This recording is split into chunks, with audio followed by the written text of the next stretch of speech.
महात्मा के पास कुछ भी नहीं है, तो उसको भी थोड़ी दया आ गई। बोले पंडित जी, हमने व्यर्थ में आपकी पिटाई कर दी और आपके पास कुछ भी नहीं निकला, हमारा क्षमा कर दो मुझे।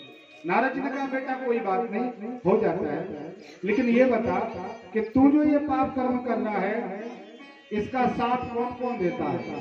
तो उसने कहा मेरी पत्नी है, मेरे पिताजी हैं, माताजी हैं, मेरी संतान है, और महाराज इतना चाहते हैं कि जब तक मैं घर नहीं जाता कोई पानी तक नहीं पीता। नारद जी ने कहा अच्छी बात है महाराज, आपकी दृष्टि बहुत सुंदर है, बहुत आनंद की बात है, लेकिन बेटा एक बात है, आप जो ये कुकर्म कर रहे हो इसका साथ कोई नहीं देगा। यहाँ तो सब आपका आनंद ले रहे हैं, जो चोरी डकैती आदि से धन कमाया जा रहा है, जिससे आप परिवार वालों का भरण पोषण कर रहे हैं, सब आनंद ले रहे हैं, लेकिन इसका पाप का परिणाम केवल आपको प्राप्त होगा। संसार में कोई इसको बांट नहीं सकता, न पत्नी आपके पापों को बांटेगी, न आपका पिता बांटेगा। उस डकैत ने कहा महाराज जी, हमारे माता पिता तो इतने मुझसे प्रेम करते महाराज, पाप बांटने की बात तो ठीक है, यदि थोड़ा सा बुखार आ जाता है तो वो लोग मरने के लिए तैयार हो जाते हैं। नारद जी ने कहा ठीक है, तो आप ऐसा करो, आप थोड़ा परीक्षण कर लो अपने घर में, हम आपको एक विधि बताते हैं। तो नारद जी ने प्राणायाम की विधि बताई। रेचक, कुंभक, पूरक आदि प्राणायाम होते हैं, जिस प्राणायाम का आश्रय लेकर जो व्यक्ति 2-2 घंटे तक सांस नहीं लेता, केवल सांस को अंदर पेट में ही आश्रय देता है, पेट के अंदर की श्वास बाहर नहीं आती, बाहर के अंदर। क्या बेटा ऐसा करो, इस प्राणायाम की विधि के द्वारा घर जाना, तो कहना भैया तो बहुत बुखार सा आया मुझे, और एक बिल्कुल पतला सा चादर ओढ़ के सो जाना। ऐसा चादर होना चाहिए जिससे आप सबको देख सको। कहा क्या होगा इससे? बोले 2 मिनट करके चले जाओ। नारद जी से इसने कहा महाराज आप हमसे छूटना चाहते हो, हमें बुद्धू बनाने के लिए आए हो? महात्मा ने कहा महात्मा भैया ऐसी कोई बड़ी बात नहीं, आपको यदि संतुष्टि नहीं तो पेड़ से मुझे बांध दो। तो नारद जी को उसने पेड़ से बांध दिया कि आके हम महात्मा से मिलेंगे। वो घर चला गया, घर जाके आवाज लगाई भैया आज बहुत जोर से बुखार आया है। माँ ने कहा बेटा बिल्कुल चिंता न करो, हम अभी चिकित्सकों को बुलाते हैं, आपकी चिकित्सा कराएंगे। सुंदर एक धवल सैया पर लिटाया गया और एक इसने सुंदर चादर ओढ़ दिया। दूसरे लोगों ने बहुत बड़े बड़े वस्त्र उड़ाए, कहा भैया बहुत गर्मी लग रही है, तो वो सब हटा और बिल्कुल पतला सा वस्त्र ओढ़ के बनावटी सो। 2-4 घंटे हो गए, महाराज ने कुछ उत्तर नहीं किया।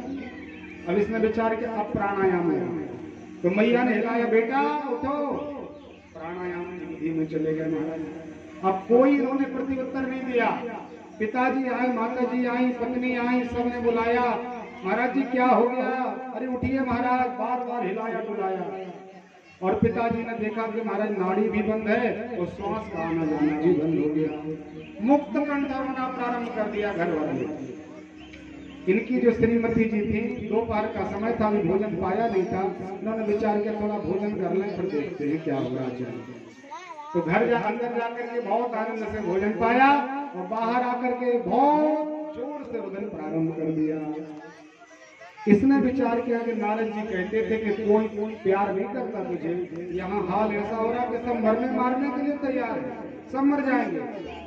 तो इसको बिल्कुल रहा नहीं जा रहा। देखते ही देखते क्या हुआ, पिताजी कहने लगे कि भगवान की गति कैसी है, मैं बुढ़ा हो गया, अरे मुझे मर जाना था, भगवान मैं मर जाऊं मेरा बेटा जिंदा हो जाए। माता भी कहने लगी महाराज जी मुझे मार डालिए लेकिन मेरा बेटा जिंदा हो जाए।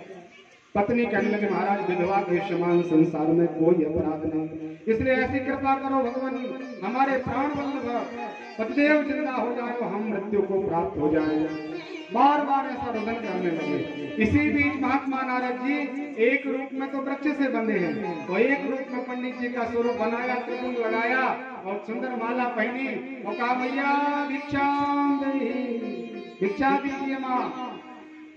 इन लोगों ने विचार किया पंडित जी लोगों को भी कोई शर्म नहीं आती, देखो हमारे घर में तो महाराज जी मृत्यु को प्राप्त हो गए और इनको भिक्षा की जरूरत है।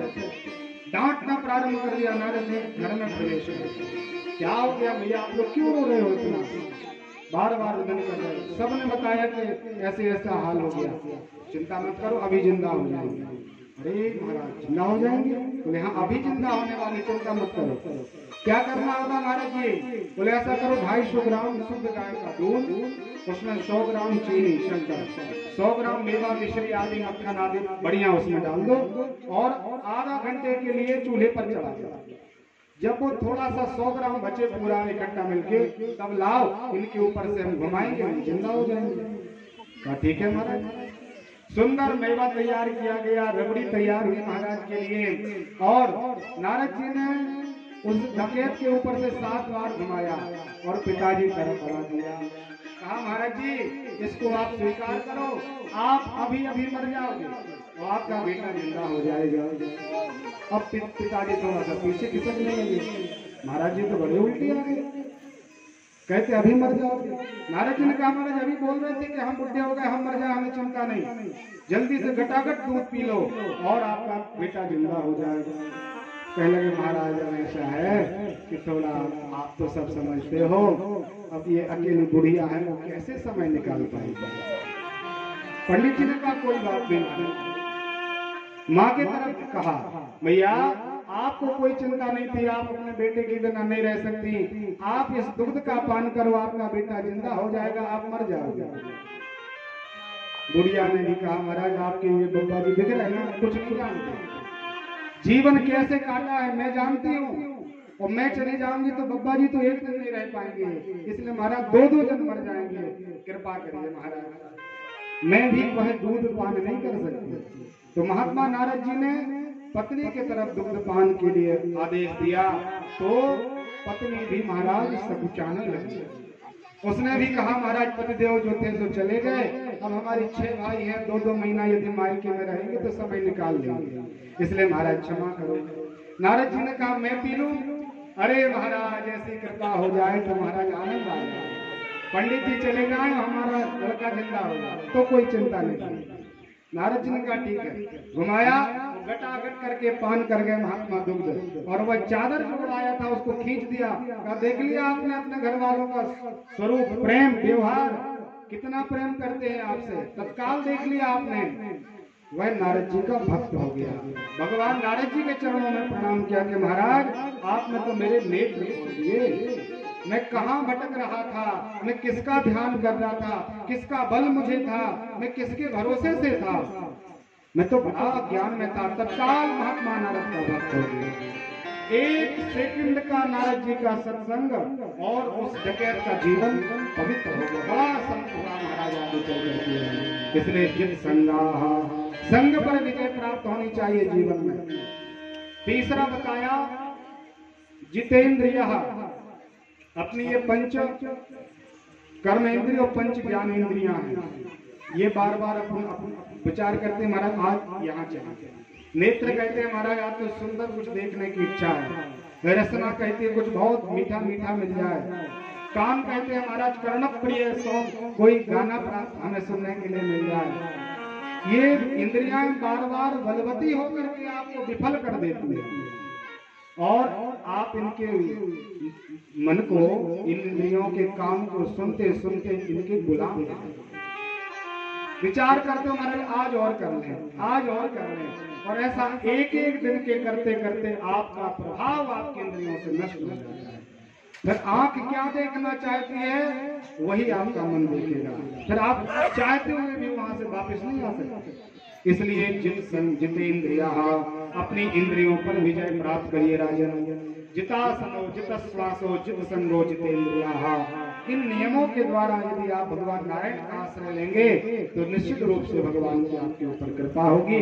ऐसे नियमों का आश्रय दिया और कहा महाराज अंत काले तू पुरुषः आगते गत साधुः, अंत समय में जो भगवान का एक बार नाम ले देता है भगवान जन्म जन्मांतर के पापों को भस्मसात कर देता है और गोविंद की कृपा से उनको मोक्ष मिलता है।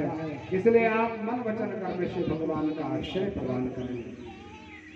बहुत मन ज्यादा नहीं लग रहा था तो विराट नारायण का स्वरूप बताया। आप यदि पूजन करने के लिए बैठे, आजकल लोगों की सबसे बड़ी उलाहना यही रहती है महाराज हमारा मन नहीं लगता पूजन में, इसलिए महाराज हम ढोंग नहीं कर सकते, मन लगेगा तब पूजा करेंगे, हम बिना मन की पूजा नहीं करते अन्य लोगों के जैसे। ये पूजन के बचने के अनेक प्रकार के मार्ग, आपको ये विकल्प है, पूजा जिनको नहीं करना है उनके लिए है। लेकिन महाराज मन ऐसा नहीं है कि आज आप बैठे और तत्काल आपका मन लगने लग जाए। जीवन भर आपने मन लगाए नहीं, कोई क्षण में आप चाहते हो लग जाए तो असंभव है। इसलिए अभ्यास आपको करना पड़ जाएगा। अभ्यासेन वशीकृतो मनसा तन्निर्गुणं निश्चर्यम्। इस मन को अभ्यास के द्वारा लगाना पड़ता है। जब आपका नेत्र बंद करके आपका घर परिवार पति पत्नी आदि ही दिखते हैं तो आप नेत्र बंद करना बिल्कुल बंद कर दें। अभी आपकी वो अवस्था नहीं आई। आप विग्रह सामने रखें, जैसे बिहारी जी सामने विराजे हैं, ऐसे भगवान को बिठाल के पहले उनको खूब देखिए। आप बिल्कुल नियम प्रैक्टिकली करके देख लेना, 8 घंटे तक देखना भगवान का विग्रह, नेत्र, भगवान के अलकावली, भगवान के केश, परमात्मा का उदर, भगवान के पादार बिंद बार बार देखना और फिर नेत्र बंद करके देखना। तो फिर तत्काल गोविंद जो आप बाहर देख रहे थे वही भगवान हृदय में दिखाई देने लगेंगे। ये अभ्यास की वस्तु है। इसलिए राजन पहले स्थूल परमात्मा का दर्शन करो। श्री राम मैं सब जग जानी, करम प्रणाम जोड़ जोड़ पानी। यदि आपको पर्वत दिखाई दे रहा है तो पर्वत नहीं, बिहारी जी।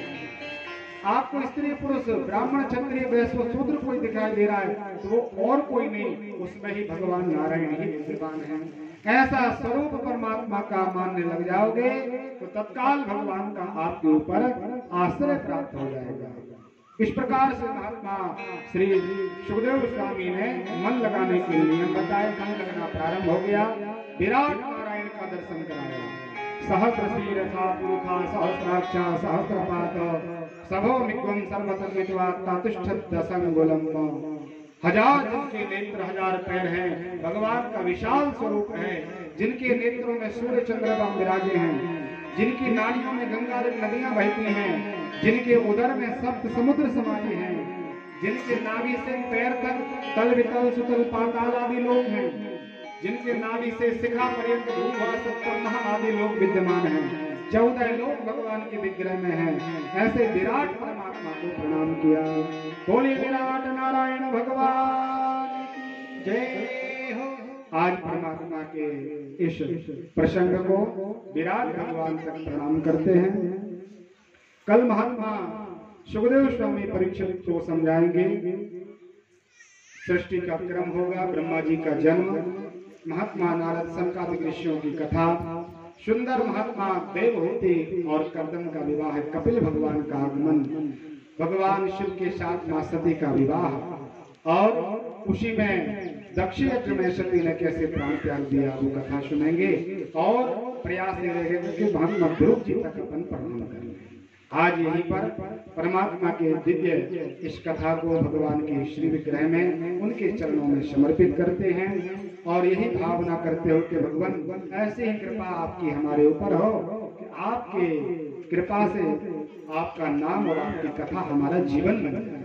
इसी भावना के साथ भगवान के पास कदमों में हम सब प्रणति बात करते हैं। बोल भक्त वत्सल भगवान जय।